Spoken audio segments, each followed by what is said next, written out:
Hi, and welcome to the Modern Persian Food Podcast. We are food bloggers, Beata Arabian, and Bita Nazim Kelly, and we're here to share with you the rich flavors and fresh ingredients of Persian cooking and how to incorporate them into today's modern lifestyles. We're excited to introduce you to the flavors, tastes, and techniques we use, and also our own cultural stories and perspectives growing up in the U.S. in a Persian family. Thank you for joining us. This is episode number 43, another one of our micro summer episodes where we are focusing on one smaller topic and skipping the Ask the Beats for the week. And today we're going to be talking about Sofreh. Hi, Bita June. Hi, Bita June. How are you? I'm doing well. Thank you. I'm excited to talk about Sofreh. I feel like Sofreh is such a part of Persian culture and Persian hospitality. The Sofreh setting. Sofreh basically means like a table setting, essentially. And as you know, there's a couple different kinds of Sofreh. What are some of the kinds of Sofreh that we talk about? Yeah, I think the literal translation of the word is that it's a tablecloth. Mm-hmm. I think about it that it's used for a special meal, either a special occasion or party or guests. So in Persian culture, growing up anyway, the kids were always around at the gatherings and the mehmoonies, and we would kind of be in our own room, and oftentimes we'd eat on a sofreh. So that's what I think of as sofreh in a family setting, is that it's like on the floor, a washable tablecloth on the floor where the kids eat. And it was super fun. It was like eating picnic style. But it's also for like very formal occasions, like weddings, the Persian New Year, have like symbolic things on the sofreh that have to do with the special day or holiday.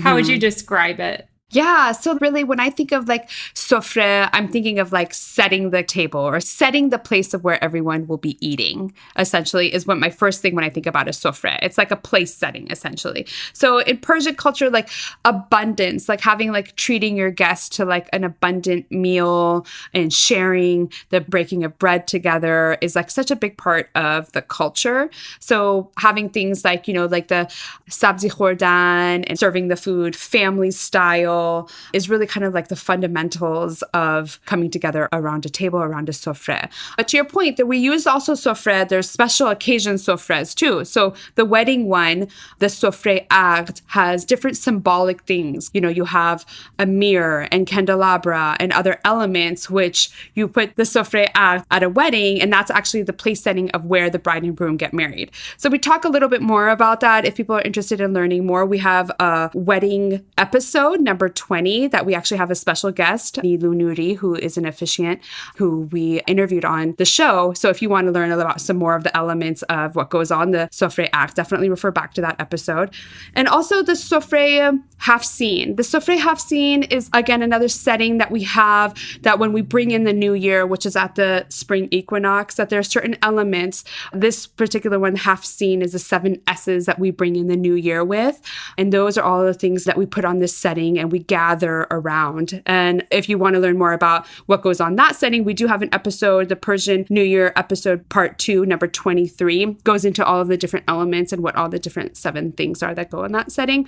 But really, it's just a gathering place. So I guess when I think about Sofreh, I think about gathering around setting that you either bring in a special occasion for or that you get together and share a meal. Exactly. And in modern times, I'm thinking of the graduation party that we had. It just makes it so much more special. We did sort of yellow theme, and I had some yellow tablecloths. I have a pretty purple one. We did flowers. I had tons of flowers and decorations and, of course, the food. But I feel like setting it up, it helps to make the occasion more special. And I think I carried that over from Sofreh culture. Yeah, and like an anchor for the event is really like kind of gathering around that setting or that table. Yeah. So for us, if I'm putting a tablecloth down and I'm going the extra mile to make it look nice, it's probably a somewhat special occasion. How about you? Do you tend to set your table and set your sofreh very often?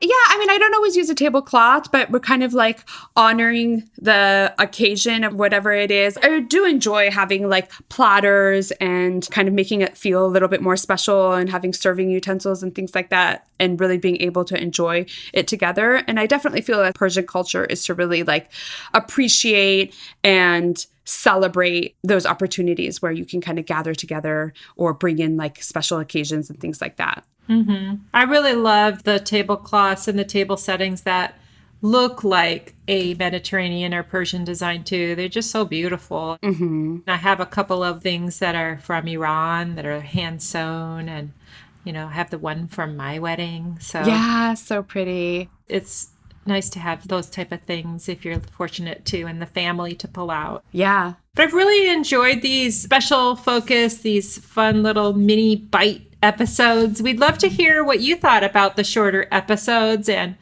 also, we took a little pause on our Ask the Beats segment to be able to bring you smaller, shorter episodes to enjoy over the summer. But do send us your ideas, any questions you might have, and we'll work them into our list.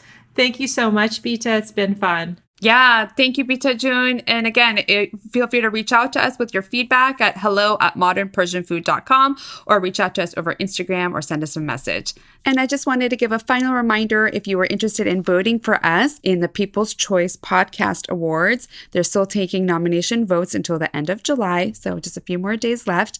And if you want to vote for us in the arts category, we are looking to go to the final round with whoever gets the most nominations. So keep that in mind. And if you have a chance to go to podcastawards.com and vote for us, that would be great. You sign up with your email, but they delete your email, so you don't have to worry about spam or anything like that. So anyway, thanks so much, everyone. Bye. Bye-bye. You've been listening to the Modern Persian Food Podcast with Beata and Bita. Thanks for spending time with us. If you've enjoyed what you heard today, consider telling a friend or giving us a good rating.